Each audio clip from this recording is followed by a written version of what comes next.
What is going on, Giants fans? Johnny Pink Sports here, and today I'm going to talk about how the Giants still have a bright future. I get, well, in this video, I'm not going to view it as like a game by game instance here. I'm just going to talk about like basically since the rebuild started overall through the whole span of time. Because you can sit there and break it down week by week, and after every game, you're going to have highs and lows. And fans are very emotional after the tough loss to Arizona. They're all calling for Daniel Jones to go and all that, and I get that sentiment. I'm not ready to say that yet, just because I don't like this offense. But I'm still not going to waver that the Giants are a young team that have a bright future. And it sucks when there's only a few weeks left in the season is in question, I get it. But you know what? It's a testament to this team and the coaching staff, the young players on this team that have stepped up, that we have that question to ask. And who thought the Giants would be a possible playoff team this season? Ask yourself that. Did you think you were? Did you think the Giants were going to be? Not you. Now, you could point to the bad division, and, I could get that point. But then I could counter that and point to all the blown games. I mean, the Giants were just a play away from winning. A catch here, blown coverage there, and this team could have been running away with the division.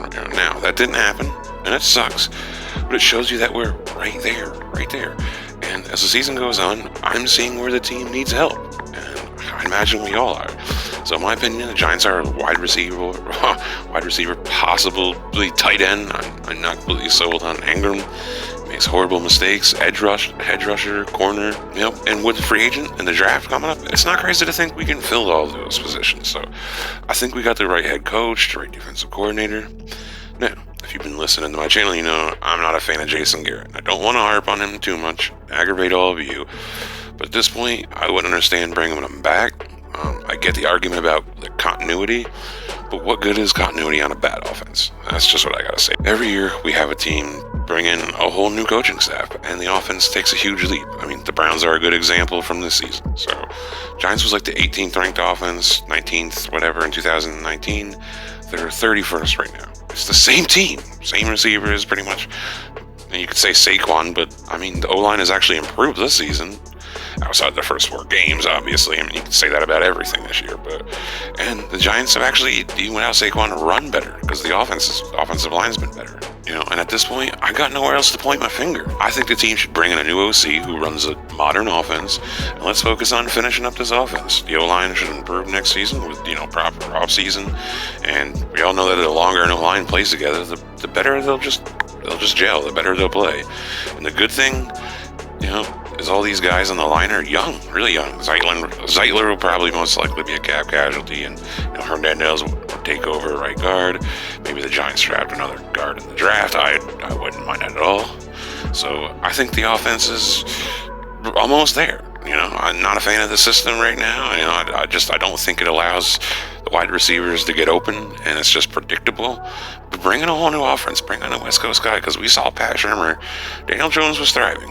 I think the run concepts are better in this offense, but we can keep the run concepts there. You don't have to completely change everything. I think they probably should have kept a lot of the stuff that Pat Shurmur was doing last year in this offense for Daniel Jones, but they didn't. And it's just not good. You can also say, hey, Daniel Jones deserves blame in some of this. Yeah, Daniel Jones deserves blame in a lot of it. But at the end of the day, I just don't like the system. I don't care who's quarterback here. I don't think it would work. Now, onto the defense, And you know what? I just have to say that they're much further along than I predicted this season. I mean, they lost both their outside linebackers and Fackrell too. They've still managed to generate sacks and pressures. It's been the most impressive thing to me about the 2020 Giants. So I think we seen last week against the Cardinals that if the defense wants to take the next step, like up to elite status, we're going to need at least one dominant player on the edge. It was looking like Lorenzo Carter was going to take the step up, but then the injuries happened. That's a bit of a setback.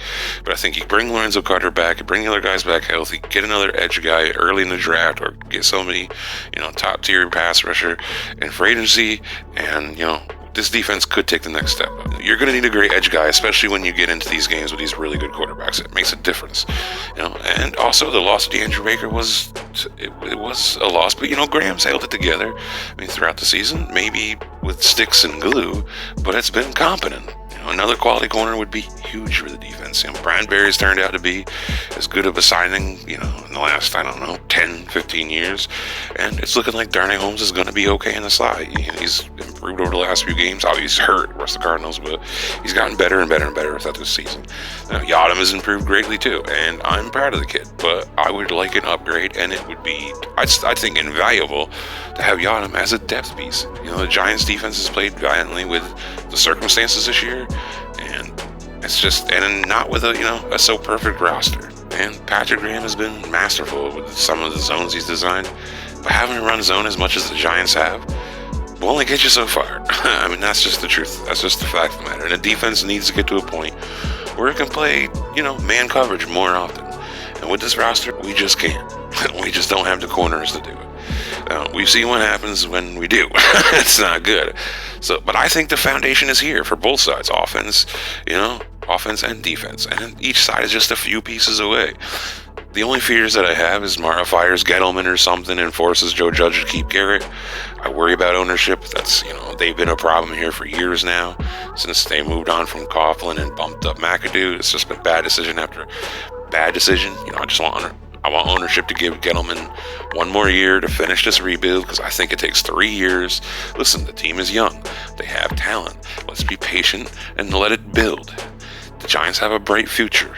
There's no sense in getting too high or too low after these games. I think maybe some of us need to check our expectations. Maybe they're a little too high. And I get it. That was a big win in Seattle. And I think maybe a lot of the media kind of turned to a little bit of a corner. A lot of us content creators were hyped, excited. We were seeing things we hadn't seen here in years. And maybe we jumped the gun a little bit. And that's okay. I still have high expectations for next season. And that's when I'm really going to start some of these players are really going to start to perform for me. And see what in the next season, we'll see what we got. I expect us to be playoff contenders right there, or at least like a wild card. Because, I think a couple of these teams will be good again. Maybe Dak comes back. Dallas, they're good. Washington's looks like their defense is going to be good for a while. But I expect us to be in the playoffs next year. And if we're not, then I'm going to start to be a little bit more harsh on the team. But right now, I'm going to be patient. I don't like the offense. I don't like the system we're running. If a new coordinator comes in and and it's a competent and it's a modern offense, then I will start to dog Daniel Jones. But right now, I don't like the system. I watched in 2019. I watched Daniel Jones have 26 touchdowns in 12 games. Yeah, he had a lot of turnovers. The fumbling's still a problem. It's gotten better. But this system is, you don't go from 26 to 12 to 8. And we've seen none of the wide receivers getting open. I hate to harp on this, but it needs to be fixed. 3 games left. I don't think it will be. We'll see. Either way, the Giants' future is bright. We're a competent football team. Yeah, Cardinals kicked our ass. The offensive line imploded. So what? They're young. All young offensive lines have games like this. Anyways, don't get too low, Giants fans. Hang in there. The team is going in the right direction. Look at the big picture, not the day-to-day picture. Anyways, that's it for me. Like and subscribe. Giant Opinion Sports, and I'm gone. Peace.